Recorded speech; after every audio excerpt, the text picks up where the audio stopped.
네, 안녕으로 시작해서 아디오. 올라는 처음 만났을 때 하는 인사, 아디오는 헤어질 때 하는 인사입니다. 이렇게 해서 르네상스 시대가 지나갔습니다. 그 다음에는 바로크 시대가 옵니다. 여러분, 사실은 대부분 다 음악을 전공한 사람들이 아니고 그냥 교양으로 강좌를 들으러 오신 분들이기 때문에 단어가 조금 생소할 수 있을 거예요. 원래 바로크라는 말은 포르투갈어라고 해요. 그래서 찌그러진 진주라는 뜻입니다. 원학의 뜻은 찌그러진 진주. 바로크 음악의 특징이 되게 선율적인 것에 있다고 볼 수 있어요. 지금 르네상스 음악은 르네상스 신전의 구조물처럼 튼튼한 어떤 화성적인 진행이 그 특징이라고 볼 수 있는데, 바로크 시대에 넘어와서는 이제 멜로디가 그것을 대신합니다. 그런데 그냥 멜로디가 아니고 굉장히 복잡하게 하는 멜로디가 있어요. 그리고 그 멜로디를 소프라노, 알토, 테너, 베이스가 아주 규칙적으로 혹은 불규칙적으로 받으면서 그 화성을 대신하는 그런 현상이 일어납니다. 워낙에 어떤 학자들은 바로크라고 하면 프랑스의 작가들, 글 쓰는 사람들을 일컫는 말이라고도 했다고 해요. 왜냐하면 오늘날도 어떤 세계 유행을 선도하는 사람들이 프랑스 파리지앵이라고 하는데, 우리가 보면 이해를 못하죠. 여러분, 파리 패션쇼 가서 그 사람들 만든 옷 보면 이해돼요? 아직 이해 안. 그 앞서간 사람들은 그렇게 늘 외로운 법입니다. 그때 당시에도 이런 탄탄한 구조의 르네상스 음악이 주를 이루고 있었는데 되게 괴상한 음악이 하나 생기게 됩니다. 이제 우리가 일반적으로 얘기하는 비발디, 바흐, 핸델에 이르러서, 물론 그 밖에도 수많은 작곡가들이 있지만 그 셋이 이끄는 그런 상황이 됩니다. 처음에 우리가 음악 합창으로 배우는 음악사 이야기, 그 노래를 했을 때 처음 시작이 딴딴띵딴띵딴, 바로 그 시대의 훌륭한 작곡가 누구? 비발디. 여러분, 비발디 곡 뭐 알아요? 네, 사계. 한 20년대째 우리나라에서 가장 사랑받는 클래식 음악 사계. 2등은 베토벤 교향곡 5번 운명. 네. 어떤 해에는 5번 운명이 1등, 사계가 2등. 어떤 해에는 사계가 1등, 운명이 2등. 사계로 알고 있는데 원래는 작품 번호 8번 뭐 화성의로의 무슨 뭐 이런 곡입니다. 근데 워낙에는 12곡이 있는데 앞에 봄, 여름, 가을, 겨울 4곡만 유명하고 그다음 뭐 다른 부제가 붙은 곡들은 하나도 안 유명해요. 그래서 저도 듣고 다 잊어버렸어요. 그리고 12곡 중에 10곡만 부제가 붙어 있고 나머지 2곡은 부제가 없습니다.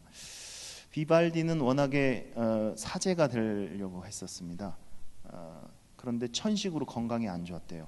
그래서 도저히 미사를 집전할 수가 없어서 음악가의 길로 접어드는데, 비발디가 살았던 베니스는 그때 혹시 배낭여행으로 베니스 갔다 오신 분 있어요? 네, 기회가 되면 꼭 가보시기 바랍니다. 네, 버스 타면 갈 수 있어요. 가장 번창했던 시기라고 해요, 베니스에. 그래서 경제적으로 번창했기 때문에 돈 많은 사람들은 아주 유희쾌락에 빠져들게 되죠. 그래서 사제였던 거를 포기를 하고 음악을 쓰는데, 비발디 음악은 굉장히 가볍고 즐겁습니다. 그냥 지나가면서 듣는 백그라운드 뮤직으로 들어도 전혀 무겁지 않을 정도로 가볍고 유쾌합니다. 그럴 것이 말씀드렸듯이 어떤 경제적인 부유함 속에 저녁마다 귀족들이 파티를 했다고 해요.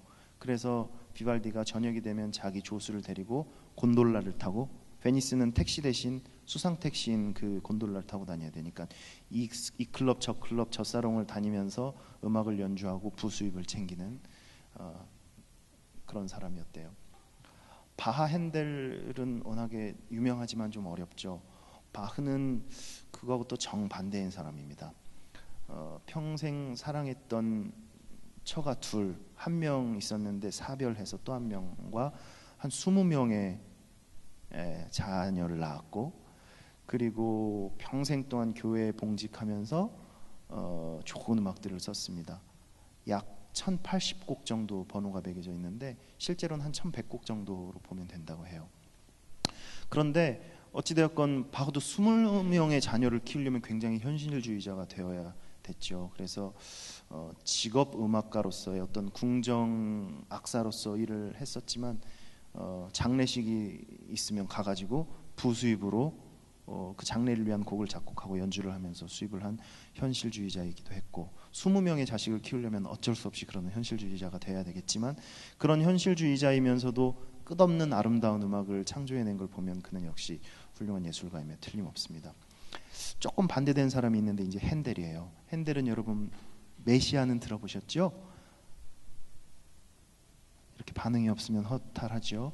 네, 가장 유명한 오라토리오 성담곡, 의상이나 연기를 하지 않는 이야기 줄거리가 있는 교성곡, 교향악단과 합창단이 같이 연주하는 그런 곡인데 이 사람은 또 결혼도 하지 않고 자녀도 한 명도 없었어요. 바흐는 한 200년 동안 50명의 걸출한 음악가들을 배출해낸 집안의 거두였고 핸델은 아버지가 작센주의 미용사이자 외과 의사, 작센주 영주의 머리를 다듬어 준 사람이면서도 수술을 하는 부업으로 한 사람이고 음악과는 전혀 거리가 없는 사람이었는데 훌륭한 음악가가 되었습니다. 바흐는 평생 동안 독일에만 살았고 핸델은 독일 사람이었는데 한 번도 독일에 산 적이 없습니다. 다 다른 나라로 돌아다니면서 이렇게 살았다고 해요. 할 얘기가 너무 많은데 시간이 없어요. 핸델이 워낙에는 독일 사람이니까 하노버라는 도시에, 지금은 공업 도시죠. 옛날에도 발전한 도시였고 그 도시에 궁정 악사로 그 영주가 취직을 시켰어요. 근데 이 친구는 워낙에 자유분방한 사람이라 이따 음악을 들어보시면 또 그 느낌을 좀 아실 거예요. 몇 달 못 있다가 영국으로 도망갑니다. 그래서 런던에서 앤 왕녀, 앤 여왕과 함께 그 아름다운 생활을 훌륭한 창작품들을 많이 내면서 하고 있는데 2년 만에 앤이 죽어버려요. 그런데 그 다음 영국 왕으로 온 게 운없게도 그 하노버에서 취직을 시켰던 그 영주가 영국의 왕으로 온 거예요. 그게 조지 1세인데 그래서 화가 났겠죠. 내 궁정악사로 취직시켜놨더니 딴 데로 도망가더니 결국 여기 있었냐. 그런데 바흐가 수상음악을 작곡을 합니다. 그래서 템즈강, 지난 런던 올림픽 때 많이 보셨죠. 템즈강에 어떻게 하면 이 조지 왕 1세가 좀 화해를 할까 하다가 배를 아름답게 띄워놓고 그 위에서 연주를 쫙 합니다. 그거를 보고 너무 아름다운 음악과 그 기획에 감탄을 한 조지 왕이 쌓여있던 앙금을 다 씻어내고 그를 훌륭한 궁정 악사로 계속 고용했다는 믿거나 말거나 한 얘기였습니다.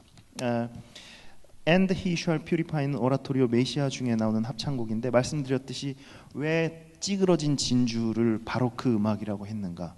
이런 형태의 음악이 전 시대 르네상스 음악과는 어떤 차이가 있는지 여러분이 들어보시면 알 겁니다. 자, 한번 들어보시죠.